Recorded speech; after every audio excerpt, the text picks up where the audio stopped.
નમસ્કાર જય મિત્રો, આજે આપણે વાત કરવી છે સામાજિક વિજ્ઞાનનો છે એ ત્રીજો રાઉન્ડ અને બીજો દિવસ. આમ જોવા જાય તો પહેલો, બીજો અને ત્રીજો ત્રણેય રાઉન્ડનો આપણે દિવસો કાઉન્ટ કરી લઈએ તો ટોટલ આજે 8મો દિવસ હતો સામાજિક વિજ્ઞાનનો જિલ્લા પસંદગીની.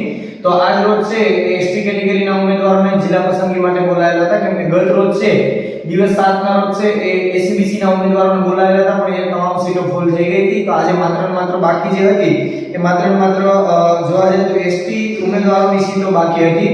તો આજે રોજ જોવા જાય તો એસટી કેટેગરીની અંદર ગત રોજ છે એ ઓપનની તો 0 થઈ ગઈ હતી, એસીબીસી ની ઓબીસી ની 9 સીટો હતી, પીએચ ની હતી, એસસી ની 6 સીટો હતી, એ પણ પીએચ ની હતી, અને એસટી ની 223 સીટો ખાલી પડેલી હતી વિથ પીએચ, અને ઈડબ્લ્યુએસ ની 2 સીટો ખાલી હતી પીએચ. એમ ટોટલ જોવા જાય તો 240 સીટો ખાલી હતી. એમાંથી આજે જિલ્લા પસંદગી માટે જે ઉમેદવારોને લગભગ 400 જેટલા ઉમેદવારોને બોલાયેલા હતા, એમાંથી આજનો છે એ એસટી કેટેગરીની 223 સીટો હતી. એમાંથી આજનો છે 187 સીટો છે એસટી કેટેગરીના કેન્ડિડેટે જિલ્લા પસંદગીમાં પસંદગી કરેલી છે, અને આજનો જોવા જઈએ તો 400 માંથી 187 જેટલા ઉમેદવારો છે જિલ્લા પસંદગી કરેલી છે. હવે બાકી રહેતી જે સીટો છે એ 53 સીટો બાકી છે. તમામે તમામ પીએચ ની સીટો ખાલી પડેલી છે. એમાંથી ઓપન ની એક પણ સીટ ખાલી નથી.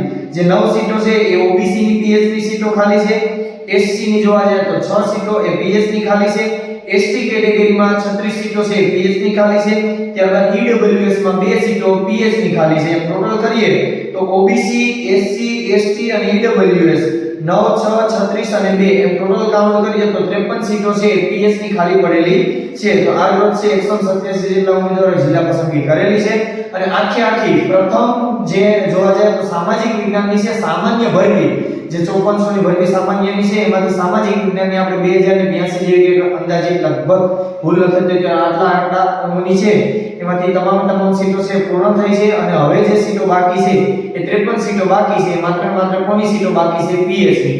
તો આવી જ રીતે છે સામાજિક વિજ્ઞાનનો છે આખો સામાન્ય ભરતીનું છે જિલ્લા પસંદગી પૂર્ણ થઈ છે.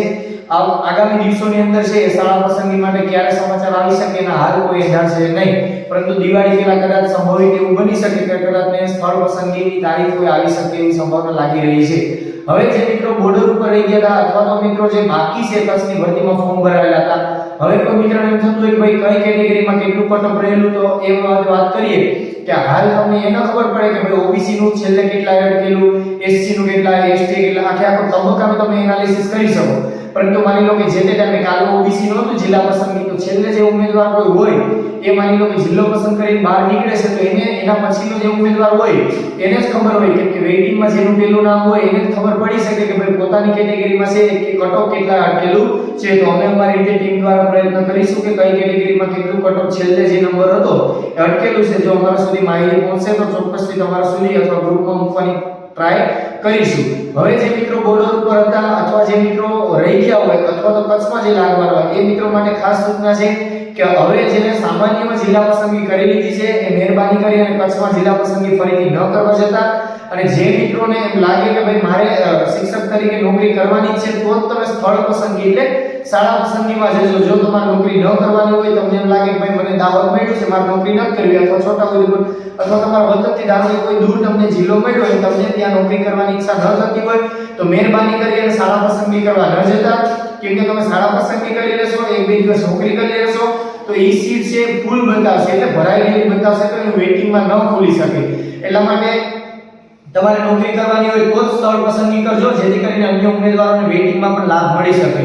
અને જે મિત્રોને કચ્છમાં એમ લાગે છે કે આવવાનું છે બોર્ડર ઉપર છે અથવા કચ્છમાં જિલ્લા પસંદગીમાં એનું ઓર્ડર નીકળશે, તો એ મિત્રોને નમ્ર વિનંતી છે કે તમારા કોઈ સાથી મિત્રો છે એ 9 થી 12 માં અથવા 1 થી 5 માં કે અન્ય કોઈ જગ્યાએ ચાલુ શિક્ષક તરીકે જો ફરજ બજાવતા હોય તો એને વધુ તમે આ વિડિયોને શેર કરજો, જેથી કરીને કોમન કેન્ડિડેટ છે રિપીટ ન થાય, અને આવી રીતે આપણે રિપીટેશન અટકાવીએ, જેથી કરીને જે સામાન્યનું કટઓફ છે એના કરતા 1, 1.5 અથવા અડધો ટકો છે એ નીચું કટઓફ છે કચ્છનું આવી શકે. જો દિવાળી ઘણા ઉમેદવારોના ઘરે દિવાળી સુધરી શકે, એટલે આટલો સપોર્ટ તમે પણ આપજો. બધા મિત્રો ને જો વિડિયો સારો લાગે તો તમારા સાથી મિત્રો સુધી શેર કરજો, અને જો તમે ચેનલમાં નવા જોડાયેલા હોય તો ચેનલને લાઈક, શેર અને સબસ્ક્રાઇબ કરવાનું ભૂલશો નહીં. આભાર, ધન્યવાદ.